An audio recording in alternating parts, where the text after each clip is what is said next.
Ages நண்பர்கள் எல்லாருக்கும் வணக்கம். இன்றைக்கி வந்து நம்ம என்ன பார்க்கலான்னு பார்த்தீங்கன்னா, சயின்ஸில் வந்து அந்த இயற்பியல் அளவீடுகள் மற்றும் மின்னணுவியல். ஸோ இந்த டாப்பிக்கில் இருந்து ரீசெண்ட் டைம்ஸில் வந்து என்ன மாதிரி கொஷின்ஸ்லாம் வந்து டிஎன்பிஎஸ்சியில் கேட்டிருக்காங்க அப்படின்னு சொல்லிட்டு நம்ம ப்ரீவியஸ் இயர் கொஷின்ஸ் வந்து பார்க்கலாம். நம்ம சேனலில் பார்த்தீங்கன்னா நம்ம டாபிக் வைஸ் நம்ம ப்ரீவியஸ் இயர் கொஷின்ஸ் வந்து அப்டேட் பண்ணி கொடுத்துட்ருக்கோம். நம்மளுடைய சேனல் சப்ஸ்கிரைப் பண்ணாதவங்க கொஞ்சம் சப்ஸ்கிரைப் பண்ணி ஃபாலோ பண்ணி வச்சுக்கோங்க. ஸோ ஆல்ரெடி அப்டேட் பண்ண வீடியோஸ்லாம் பார்த்தீங்கன்னா சேனல் ப்ளேலிஸ்ட்டில் இருக்கும், நீங்கள் செக் பண்ணி பார்த்துக்கலாம். சரி வாங்க பார்க்கலாம். ஃபஸ்ட் இது பாருங்கள். ஸோ இயற்பியல் அளவுகளாக எதாவது எஸ்ஐ அளவுகளுடன் வந்து பொறுத்துக அப்படின்னு சொல்லி கொடுத்துருக்காங்க. ஸோ அழுத்தம் பார்த்தீங்கன்னா நியூட்டன் பெர் மீட்டர் ஸ்கொயர் அப்படின்னு வரும். அது மேலே போனால் நியூட்டன் மீட்டர் பவர் -2 அப்படின்னு சொல்லிட்டு வரும். ஏரியா பார்த்திங்கன்னா நமக்கு தெரியும் மீட்டர் ஸ்கொயரு. பரப்பு இழுவிசை பார்த்திங்கன்னா நியூட்டன் மீட்டர் பவர் -1. அப்புறம் பார்த்திங்கன்னா விசை வந்து நியூட்டன். ஸோ இதுக்கான ஆன்சர் பார்த்திங்கன்னா ஆப்ஷன் சி. அடுத்த கொஸ்டின் பாருங்கள். தொலைக்காட்சி ஒளிபரப்பில் ஒளி சைகை டேஷ் பண்பேற்றம் செய்யப்பட்டது அப்படின்னு சொல்லி கேட்குறாங்க. ஸோ இதுக்கான ஆன்சர் பார்த்தீங்கன்னா ஆப்ஷன் டி, அதிர்வெண். அடுத்த கொஸ்டின் பாருங்கள். டேஷ் ஒரு களத்துக்கு சமம் அப்படின்னு சொல்லி கேட்குறாங்க. ஸோ ஒரு களம்னா வந்து எவ்வளோ அப்படின்னு கேட்குறாங்க. அதுக்கான ஆன்சர் பார்த்தீங்கன்னா ஆப்ஷன் பி, 28 கிலோகிராம். அடுத்த கொஸ்டின் பாருங்கள். குறை கடத்திகளாக பயன்படும் சிலிக்கான், ஜெர்மனியம் போன்ற தனிமங்கள் டேஷ் முறையில் தூய்மைப்படுத்தப்படுகின்றன அப்படின்னு சொல்லி கேட்குறாங்க. ஸோ இதுக்கான ஆன்சர் பார்த்தீங்கன்னா ஆப்ஷன் பி, புல தூய்மையாக்கல். இது வந்து ரொம்ப முக்கியம், பார்த்துக்கோங்க. குறை கடத்திகளாக பயன்படுறது வந்து சிலிக்கானும் ஜெர்மனியும். ஸோ எந்த முறையில் வந்து தூய்மைப்படுத்துகிறாங்க அப்படின்னு சொல்லிட்டு பார்த்துக்கோங்க. ஸோ அடுத்த கொஸ்டின் பாருங்கள். ஸோ பொறுத்துக்கு வந்து கொடுத்துருக்காங்க, அதை வந்து நம்ம பொறுத்த சொல்லியிருக்காங்க. ஹைட்ரோமானி வந்து எதுக்கு அப்படின்னு சொல்லி பார்த்தீங்கன்னா திரவத்தின் ஒப்படர்த்தியை வந்து கண்டுபிடிக்க. சாக்கரோமானி பார்த்திங்கன்னா சர்க்கரையோடைய அடர்த்தி. லாக்டோமணி பார்த்திங்கன்னா பாலின் அடர்த்தி. மதுமணி பார்த்திங்கன்னா சாராயத்தின் அடர்த்தி. இதுக்கான ஆன்சர் பார்த்திங்கன்னா ஆப்ஷன் சி, 3142. அடுத்த கொஸ்டின் பாருங்கள். கேத்தோடு கதிர் அலைநோக்கி கீழ்கண்டா எதற்கு பயன்படுகிறது அப்படின்னு சொல்லி கேட்குறாங்க.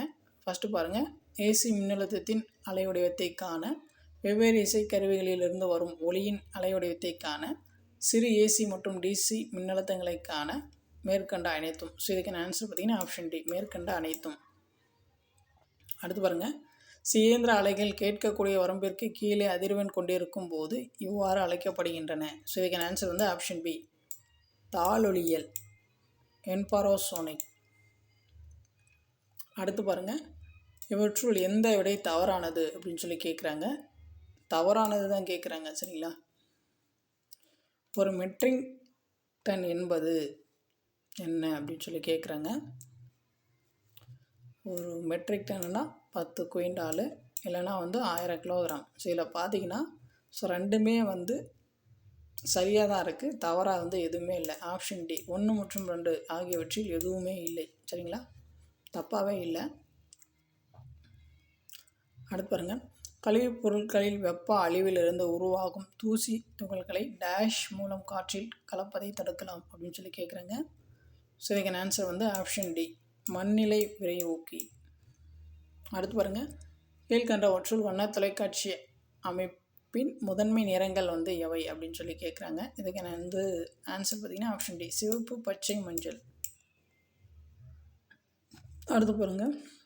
கொடுக்கப்பட்ட தரவுகளில் ஒரு மதிப்பு எத்தனை முறை வருகிறது என கூறுவது அம்மதிப்பின் என்ன அப்படின்னு சொல்லி கேட்குறாங்க. ஸோ இதுக்கான ஆன்சர் பார்த்திங்கன்னா ஆப்ஷன் சி, நிகழ்வெண்.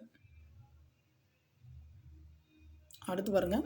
கீழ்கண்டவற்றுள் க்ரோ என்பது எதன் அலகு அப்படின்னு சொல்லி கேட்குறாங்க. இதுக்கான ஆன்சர் பார்த்திங்கன்னா ஆப்ஷன் பி, கதிர்வீச்சின் அலகு, கிரே. அடுத்து பாருங்கள். மையப்புள்ளி எம் தொடர் நிகழ்வெண் பரவலின் ஒரு பிரிவின் மேல் எல்லை பி எனில் அதன் கீழ் எல்லை வந்து என்ன அப்படின்னு சொல்லி கேட்குறாங்க. ஸோ இதுக்கான ஆன்சர் பார்த்திங்கன்னா ஆப்ஷன் ஏ, 2m - b. அடுத்து பாருங்கள். கீழ் காண்பனவற்றுள் எவை சரியானவை அப்படின்னு சொல்லி கேட்குறாங்க. பெருக்கி அலையேற்றியாக செயல்பட தேவையான நிபந்தனைகள் வந்து கொடுத்துருக்காங்க. ஒன்றாவது பாருங்கள். பெருக்கியானது நேர் பின்னூட்டத்தை கொண்டிருக்க வேண்டும், மின்னூட்டம்னு சொல்லிட்டு வரணும். ஸோ அதுக்கப்புறம் பார்த்தீங்கன்னா ஏ பீட்டா = 1, ஏ பீட்டா = 0 அப்படின்னு சொல்லி கொடுத்துருக்காங்க. அதுக்கப்புறம் பார்த்திங்கன்னா பெருக்கியானது எதிர் பின்னூட்டத்தை கொண்டிருக்க வேண்டும் அப்படின்னு சொல்லி கொடுத்துருக்காங்க. ஸோ இதில் எது சரியாக இருக்குன்னா 1 2 வந்து சரியாக இருக்குது. Option A. அடுத்து பாருங்கள், டேஷ் மற்றும் டேஷ் அலைவரிசையில் டிவி நிகழ்ச்சிகள் ஒளிபரப்பப்படுகிறது அப்படின்னு சொல்லி கேட்குறாங்க. அதுக்கான ஆன்சர் பார்த்தீங்கன்னா ஆப்ஷன் டி, VHF UHF.